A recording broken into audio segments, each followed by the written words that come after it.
झालं? काय झालं?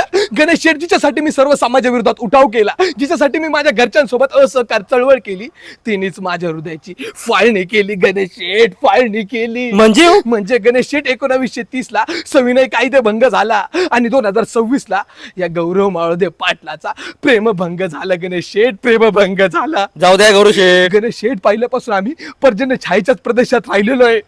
म्हणजे आमच्यावरती कधी प्रेमाचा वर्षावस्तही झाला. गणेश शेठ बाबू, पहिल्यापासूनच आम्हाला प्रेमामध्ये फक्त अंडमान चोकोबारच भेटलाय. गणेश शेठ, अंडमान चोकोबार भेटलाय. नेमकं काय झालं?